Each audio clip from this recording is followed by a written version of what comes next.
All right, everybody, welcome back to another episode of Word with Ty Brownlow. I am your host, Ty Brownlow. Remember, no one is worthless, no story is worthless. Today, ladies and gentlemen, joining me all the way from the lovely state of Texas, all the way from the beautiful city of Houston. Please put your hands together for Dr. Kim May. Hi, thank you so much. How are you?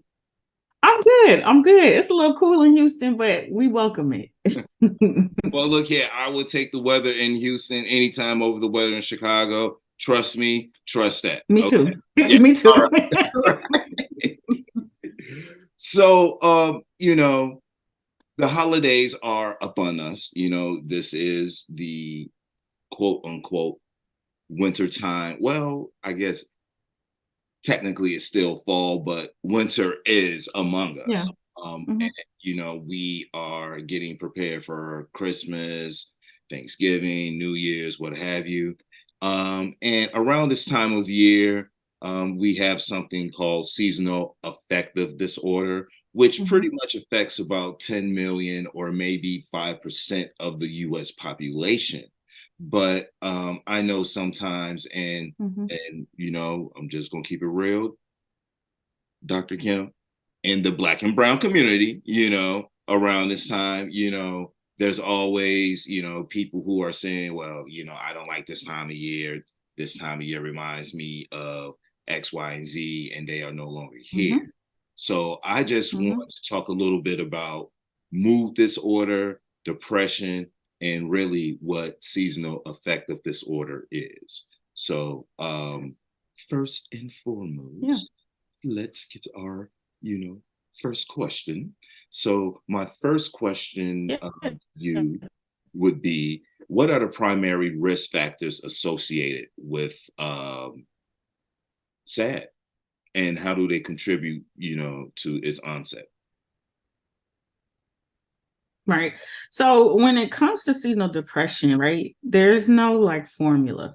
And that's why when it comes to seasonal affect disorder, it can be really hard to track, right? Because if you're normally a happy person, a jovial person, you just find yourself staying in bed a little bit longer. It feels good to be warm. It feels good to not go outside because it's cold, right? And Mhm. so, quite naturally, we all are at risk for SAD, right? Because when it comes to it, of course, less movement, right? We're not getting enough sun, right? It's a little bit more gloomy.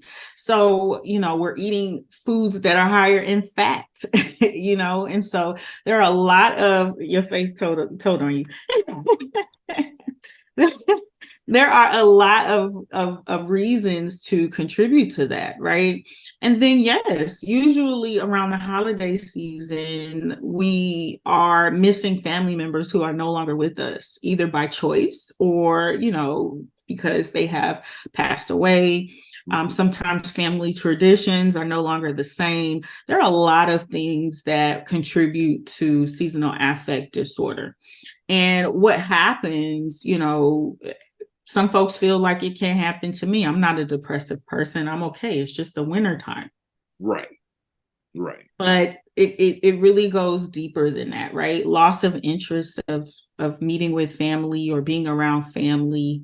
Yes, changing your appetite.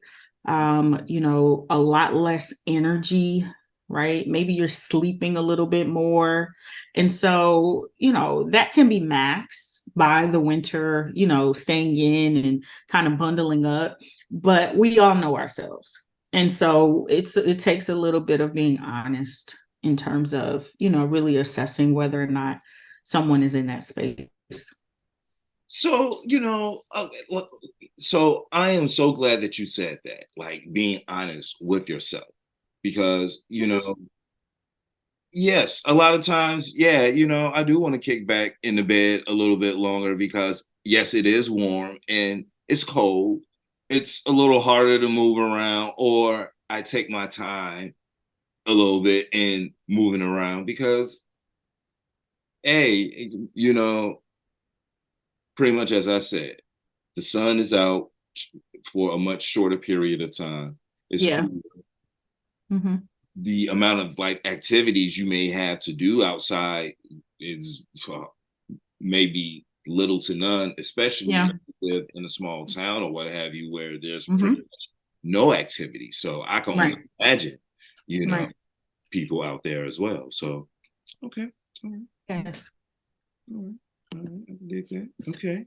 So I mean, I know you talked about like the typical patterns of sad and those Mm-hmm. symptoms as well. But can you just also talk about like, are there like specific times of the year when individuals like with this disorder are more prone to experience depressive episodes? Is it just the winter time, or is it other times of the year as well? Depression happens at any time, right? Most people know about SAD because of the winter, call it winter blues, right? Yes. But no, it can happen in reverse for some people, right? When it comes to the summertime, the spring of the summer, right? But given the season that we are in, yes, it is way more popular. And again, I think that when it comes to individuals who are, have family members that they miss or family functions, not necessarily being in good communication with family or, being alone. That can be something that a lot of people try to avoid during the holiday season, right? Some people don't have the opportunity to have matching pajamas, with the Christmas photo. And that really does impact individuals who are seeking a family, and who don't have that yet. And so no, it's really not relegated to the winter season. Usually around September, October, I actually start talking about it with my clients because as the seasons change, as everyone goes back to school and things start getting back to normal from the summer fun, people start gearing up for the holidays, right? After school is in session, for some reason, it's Halloween, like the next day, right? From August, nothing happens in between August and October 31st, right? And Right. so there's like the whole, it is a family season, right? And so I do start talking about it around September, October, because that is usually around the time when things start changing for individuals, right? And so I like talking about it early on to really gather our minds around the holiday season, our minds around our mood. What are things that we can do to increase our mood? What are things that we can do to increase our vitamin D because the sun is actually going down sooner? Like it's the evening time where I am, but it feels like midnight, like Right. Yeah. so really increasing supplements and making sure that we have healthy meals. Those are the things that I start talking about around September, October. And if medication is something that the client needs, then, I suggest that as well. I don't shy away from suggesting that because sometimes we just need a little bit extra help. Okay. All right. And well, as we're talking about things that may help, I know the most common thing people talk about is light therapy. Yes. And how does light therapy, which is a common treatment, Mm-hmm. how does that work in alleviating symptoms? And are there specific recommendations for its use? Mm-hmm. Yeah, so light therapy is just exactly what it sounds like. It's light, right? And so imagine you sitting in the sun on a summer vacation, right? And you get those rays, right? And you feel rejuvenated. I know I like the sun. So when it comes to sitting in the sun, you feel warm, you feel a burst of energy. Even if some people are used to taking a walk on their lunch break, it kind of rejuvenates you getting outside, right? And so light therapy is just that, but in your home, right? And so, or in your office, right? And so, light therapy lamps can be found on Amazon as cheap as like $19, right? And so, yeah, yeah. So they're very cost effective. They can be as small as your phone, or they can be as big as a tablet or an iPad, right? And you just cut it on for about 30 minutes to an hour every day and just have it sitting maybe on your desk or, sitting on your side table, and you just are absorbing you're just absorbing the rays of light. right? And so that is how light therapy works. And again, they're very cost effective and easy to find. And I always suggest light therapy because, you know, the sun setting a little bit earlier can throw off your circadian rhythm, right? And so you're used to that first week after time change is always hard, whether we're falling back or going forward, it's always hard. And so really making sure that you get that extra sunlight, you know, through that light therapy is important as well.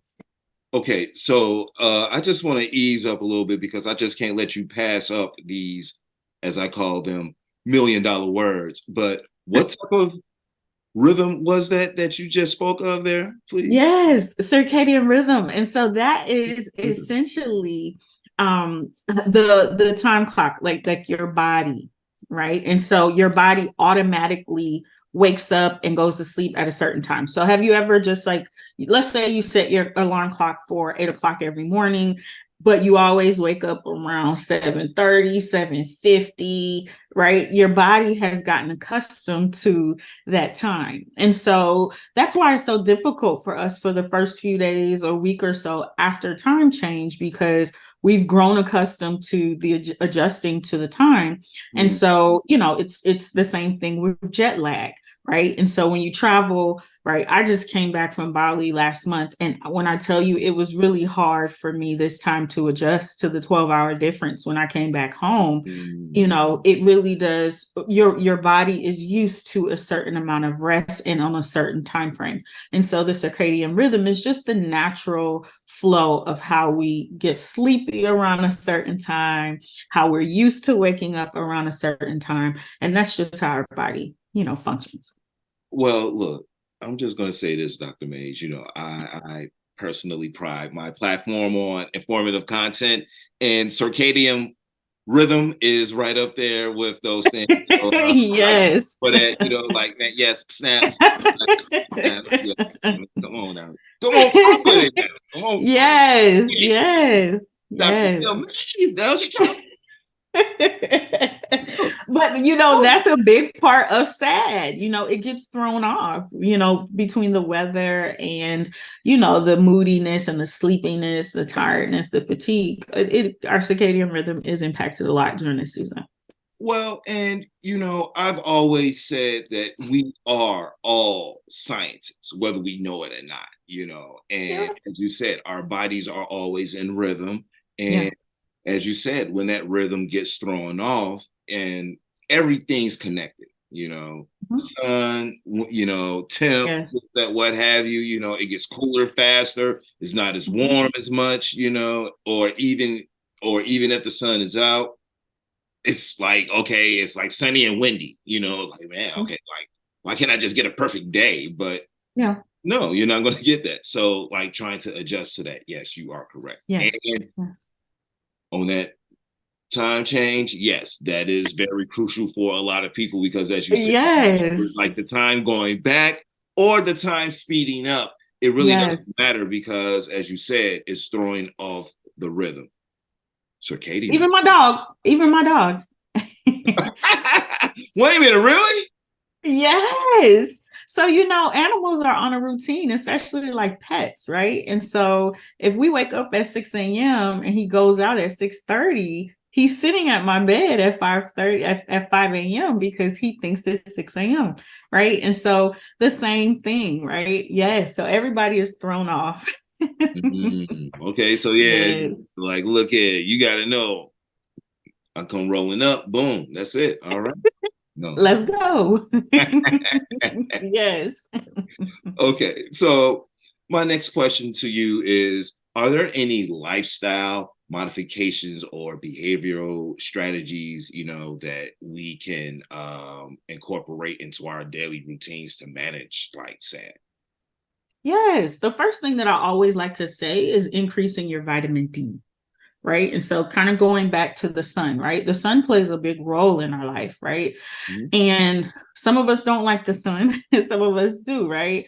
And it rejuvenates us, right? I'm a person, like I said, I really love the sun. I love hot weather, right? And the sun really dictates our mood, right? And so by increasing your vitamin D during the fall and winter season, you're giving yourself that extra boost. right? B12 as well, just to help with your fatigue and your energy. I love supplements, and so that's something that you can also do, B12, vitamin D. In terms of making sure that you're eating healthy meals, right? Again, it is very easy during the fall and winter to eat all the things, right? All of the things. Like next week, I'm pretty sure, like all the things, right? Dr. Mays, but football is on, and then basketball. Houston was just in like the playoffs, little I feel World you. I Series. feel you. Now, But I feel you. But these are the things. I mean, you can do it. Like, hey, come on, you Doc. just got to make sure you move your body, right? And so those two things are in tandem. And here's why, right? When we increase our fat in our body, like the fats through our diet, when we increase the cholesterol, that within itself is kind of like a domino effect, right? We're slowing down, we're getting sleepy, and it's kind of depressing us more, right? Literally, like pressing our bodies down more because we feel full, we feel bloated, all of the things, right? And so, of course, a couple of days, you got Thanksgiving, you got Christmas, you got the parties at work and things like that. That's understandable. But trying to make sure you're still doing healthy in some way, right? And then moving your body. Like moving your body, doing whatever you need to do. And that doesn't mean 1 hour at the gym or 2 hours, running outside. That means moving your body, just that, right? Yeah. And so if you have a bike, you can make your bike stationary at home, or yoga, right? You can turn on YouTube free clips of yoga. You're still moving your body. Even if you like tough workouts, like HIIT workouts, those are also available on YouTube as well, right? And so still making sure that you're moving your body if you can't necessarily leave your home, right? And so that's something that I always make sure, or switching it up, right? Maybe you like running outside. Maybe during the winter season, you don't run. Maybe you swim in a heated pool, right? Or maybe group workout classes, right? And so that's a different way to kind of switch it up. And I always suggest group workout classes during the fall and winter because you have that camaraderie, right? And so you're not doing it alone, right? When you know that you can go to your group fitness class and you can see the person who has been challenging you to get it done, you feel a little bit better, right? You have that camaraderie. And so with that comes making sure that you are increasing your FaceTime with friends or family, whether that is on FaceTime or you are sitting together and you're increasing your social time, right? And so maybe you aren't able to do that this holiday season for whatever reason, making sure that Friendsgiving or connecting with people who you haven't connected with in a while, or maybe traveling to somewhere, right? I know a few people who travel with groups during the holiday season because they don't necessarily have family that they commune with. And so making sure that you are preparing in advance for those things and not necessarily sitting at home because you can't. I always like to tell clients, what can you do, right? And it may be a little bit, you need to be a little bit more creative. Okay. Yeah, well, look, Mm-hmm. Look. She dropping them nuggets, y'all. Y'all better scoop them now. Come on now. And but look, I ain't even got time to go into that. But yes, you have like laid a sermon on us, and yes, we are here to receive it. You know what I'm saying? This is actually one of the topics that I really love talking about because it's very common, and it is a hard season for a lot of people. So I love talking about the winter and the fall and winter. Mm-hmm. And I'm going to say this, and I'm going to get into one of my last questions, but we also have to think about the pandemic and its effect. I don't think we still haven't reached 5 years post pandemic yet. So but still it's going to take maybe another 10, 15 years to really get the true study of how everything has been affected post pandemic. And I can just tell you now, and well, I don't have to tell you now. You know this, just how things have just changed, Yeah. how, life was beforehand. And Mm-hmm. all of a sudden there was like a pause. And then Yeah. when they push play again, everything was different, like my playlist was Everything. different. Mm-hmm. Like, man, I couldn't, find like the EQ switch. So I didn't know how Yes. to sound like I wanted to. Yeah. Man, you know what? My record used to sound like this. Now it sounds like, no, I don't like that. You know what I'm Out saying? of whack. Yes. So, like, when you talk about that and you're talking about like the loss of like lives and Mm-hmm. people just losing their jobs and how social media how's even like, I mean, it It's already intense. played a role, but how the Mm-hmm. role has gotten bigger now. Yeah. So I believe everything has just been magnetized uh, post you know COVID, what happened. But let me challenge you with that. Do you think it's been magnetized, or do you think that we are aware of the issues we were ignoring because we were forced to face them? Well, you know what? I believe because we were forced to face them, a lot of. So I will say this: isolation did one or two things for people. It either made them a stronger, more resilient individual in a positive way, Mm-hmm. or it made them in a negative way, like face the reality of like who they really are at the end of the day. Mm-hmm. And Mm-hmm. for some, if they really came to grips with the fact that they are a selfish individual, a lot of them are having like issues really dealing with that post pandemic because that's just been exposed even in themselves. Even Yes. so Yes. I mean, woo, boy, come on, Dr. Kip. Woo, boy. It was just a question. I mean, Come I'm on just now. just asking, because But we've yeah, had yeah, time, preaching. we've had time, and unfortunately, when we come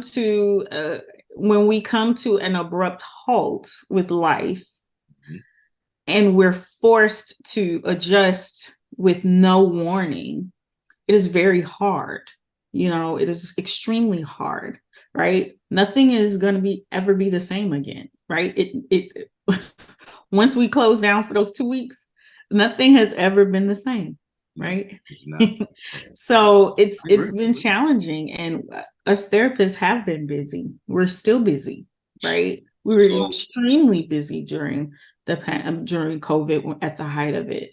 And so, yeah, there are a lot more people who are aware and cognizant. And I love the fact that mental health is being talked about so much more, and really the highlight and the focus of a lot of initiatives, because it's not like mental health concerns just came up yesterday. It's just oh, that we realize that we have to do a better job. So I love, love, love all things mental health, but specifically seasonal affect disorder. It is a time of year that we all know are coming, and some people dread it.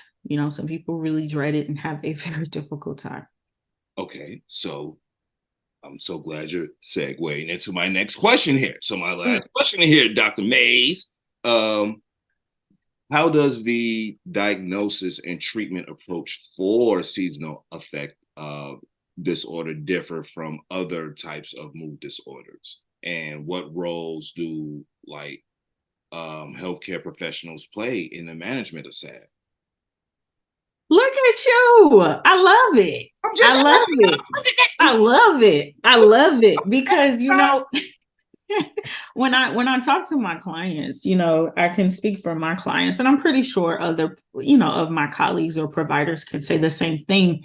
No one really wants to take medication, right? It's a stigma to take medication. Some people feel like they're crazy when they take it, but or when they have to, but one of the things that I always say is, at the end of the day, if you were at the place where you can manage what you're feeling right now, we wouldn't be having the conversation. right? And there's a difference between, okay, we can use some coping skills and learn how to deal with this and use cognitive behavioral therapy and really focus on this and work on it and process, right? But then there comes a point where sometimes we just can't, right? We just can't. And so as a provider, as a clinician, the clinician really has to know and understand, okay, my client has seasonal affect disorder. And, we really kind of see and gauge where that client is. If it's on the far end of the spectrum, we definitely want to make sure that the client has the option to take medication, right? And take an antidepressant. And with antidepressants, there is a buildup in the system that happens that can take anywhere between 2 to 4 weeks to happen. And so this is why I personally start talking to my clients about our plan for the winter in September, October, right? Because if you feel like you would like to start an antidepressant, you would want to do so early enough so that way when the dead of winter happens, we're not starting the medication regimen and it's going to take a little while to build up in your system. And so that's an option, right? And so, of course, I do talk about that with clients as a last resort once we kind of go through some coping skills of, like I said, cognitive behavioral therapy, upping our supplements, making sure we have a plan to move our body, making sure that we have a social calendar of some sort together. And so, if the client feels that they can't manage that, right, and that they need more assistance, of course, we'll continue with therapy, but then we'll add medication.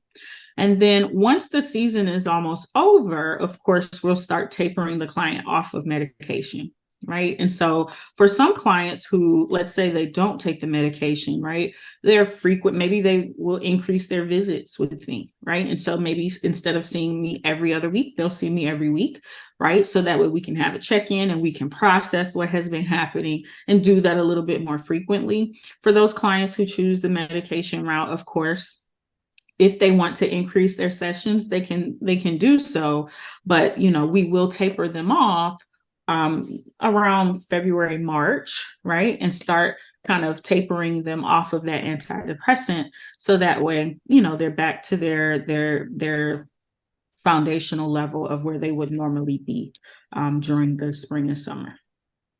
That is smart. That is smart. That is smart. Well, I mean, and the reason why I say that is, even for those who, like, I'm not going to say self-medicate, but they may go on their own, like they may have their own herbal type of like. Mm-hmm. Mm-hmm. I have clients that do. Yeah, you know what I'm saying? Like, okay, I'm going to do this for X, Y, and Z, but to like taper off that because, like, hey, you know what, man, it's going to start getting warm soon. It's cold. Like the opportunities for me to go out. Spring is right around the corner. Spring is in the air, blooming flowers. I'm smelling life.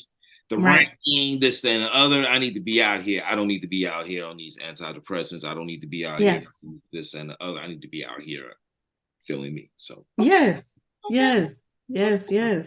Come on through. So look,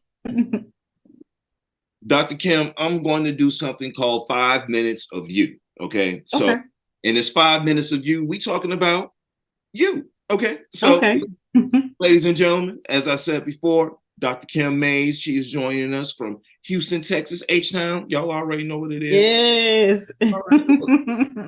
Right. Stop playing, but you have a holistic approach to mental health. You are a clinical provider who's been, in the game for over 15 years in mental health. You have your doctorate, man. She's a doctor of social work, y'all. Okay, stop playing with her. You already know what she's doing, all right? But you have a research topic, okay? And I found this to be fascinating, but I just want you to speak on this for a little bit if we can. Just give us a little 5 minutes. But your research topic is Black and Ignored, implementing the most impactful, culturally responsive therapeutic practices for Black women. Can Mhm. you speak a little bit about this research topic first, how it came to be and what it is about? Sure. I am great with catchy phrases. Mm. And Black and Ignored for my doctorate research topic, I was like, yep, this is it. I want people to kind of be drawn into that.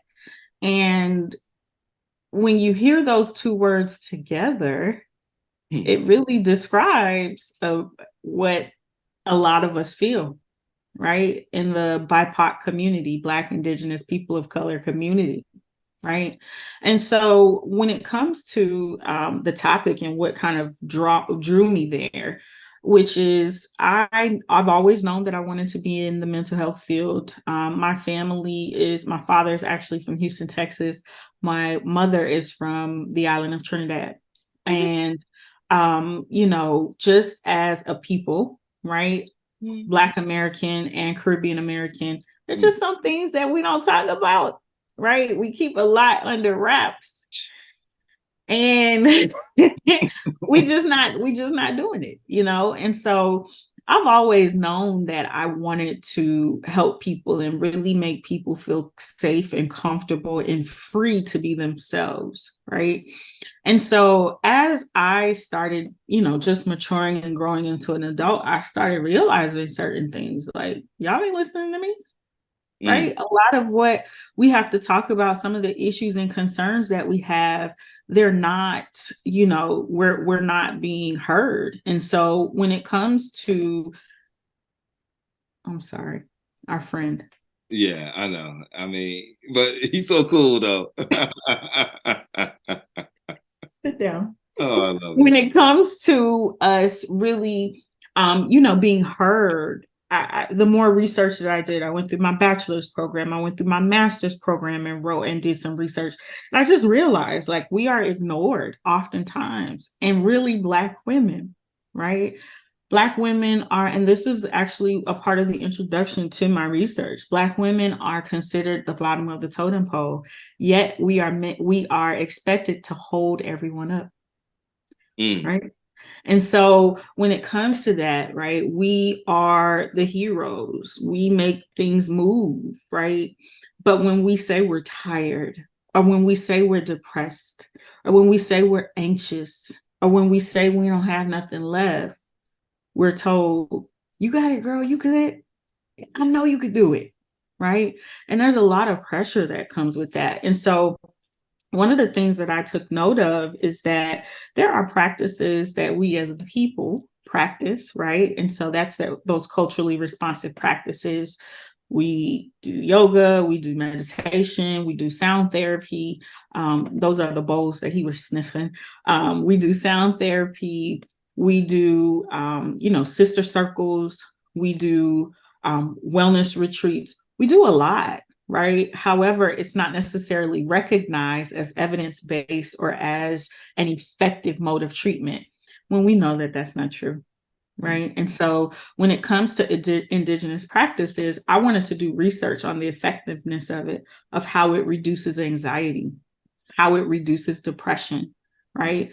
Having a therapist that looks like me and you, right, makes my issue a little bit more relatable to my therapist. And I feel like I can build a better relationship with him or her because she sees me, because he sees me. He knows what's going on for real, And so that was my interest when it came to my research. I wanted to make sure that there was research and data out there that shows that what we have been doing for a very long time is effective, right? And I with my research, I developed an academy, Essence Wellness Academy, where I train other providers in these holistic approaches. So sound healing, Reiki, chakra assessments, sister circles, wellness retreats. And we really get into the crux of how to bring that into the therapy room, right? How to integrate that so that way clients feel a better, even more, have a better therapeutic relationship with their therapist, because sometimes breakthroughs don't always come through talk therapy, For sure. Sometimes they come through other modes of healing. And so that is the reason why I chose my topic. And I was very passionate about making sure that we have this recognized. And I'm looking forward to continuing to have this conversation and really making a lot of our Indigenous practices evidence-based. Because for some reason, switching the name from sister circle to group therapy is evidence-based, right? But when we call it a sister circle, it's not, right? And so there's a lot, if you get what I'm saying. So there's a lot, there's a lot that I'm looking to really bring to a lot of conversation that I'm looking to bring to the table with the terms that we identify with as a people and we engage with as a people, because women may show up to a sister circle. They may not necessarily show up to group therapy. So to your point, I mean, I'm just going to keep it real. The same is with men, and that's been found. If I call it fellowship, yeah, fellas, man, we're going to have the game on and we coming over to fellowship, you know what I'm saying, while the game is on, and we just going to talk game and life, you know what I'm saying, pretty much in a fellowship versus, well, we're going to have a therapy session and we can correlate your favorite sport to how your everyday is, like you're going to be sitting up here like, bro, what? I ain't even going. How about that? I ain't going to that. Look here. That's why the barbershop is, that's why the barbershop, yeah, but that's why y'all go to the barbershop and just sit. Man, because you get to talk and you get the fellowship, as you said. And look, I'm gonna keep it real. You pointed it out earlier. Cultural competence. And if I'm around people who look like me, more than likely they're gonna pick up on my cues. I'm gonna pick up on their cues. And when we're like engaging and conversing, notice I just say conversate. Ha. So when we're engaging and conversing, you know what I'm saying? I just think we're like more on a spiritual plane. I'm just saying. That's just my whole. Yeah. And you said something, and I want to kind of highlight that. You said cultural competence. Notice my topic says cultural responsiveness, right? And so it's important for us to be culturally competent, right? And so knowing what individuals from different cultures do as a norm. But if we don't have the responsive tools, the actual services and products to be responsive, what good is it if we're competent? Come on now. Right? And so in the mental health field, we talk about cultural competence all the time. Right. But when you talk about culturally responsive interventions, tell me what you find. Right? Yeah. See, come on now. You heard it here first. Man, you saw my face first. Because I'm coming for it. I'm coming for it. Okay. So look, I mean, if people are looking for your services, if they just want to know more about you, how can they find you on social media or via email, website, what have you? Yeah. So the easiest way to find me is Instagram, Kimberly, Kimberly, Renee, and it's spelled Renay. At Kimberly Renee.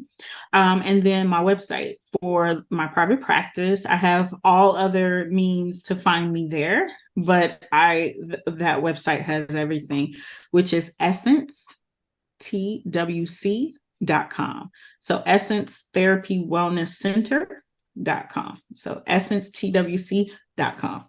And again, I can be reached from there, email, other forms of contact, LinkedIn, everything can be found there. Right. EssenceTWC.com. All right. Yes. Kimberly Renee on IG. Y'all go ahead and hit her up. Yes. Run them numbers up. Get them in that rhythm. Come on. Look. So, yes. Dr. Kim, I've come to my last question, and I would love to hear your answer. But this is the question that my show's most known for. So I'm going to present it to you. Dr. Kim Mays, what is the one word that best describes you and why? I would have to say belief. I've always believed in advocacy, social justice. I've always believed in myself. I've always believed in the impossible. I've always believed that I was the why child. I was the why, like why, like why, and all kids ask why, but that usually stops at a certain point.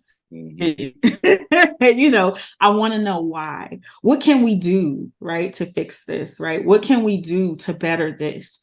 And so I've always believed in, just really going beyond the status quo. I've always believed in doing better and providing better for people. And that is something that I still stand on through mentorship, through, teaching, supporting my clients in therapy sessions.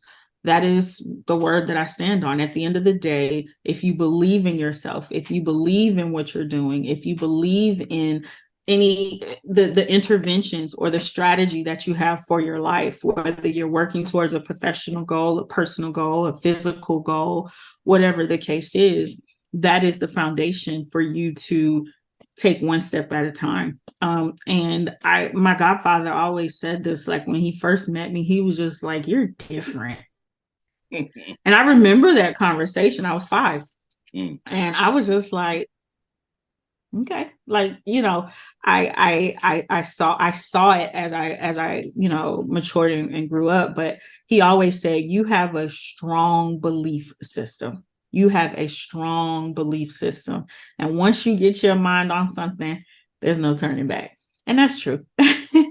So of course, that is my word, belief.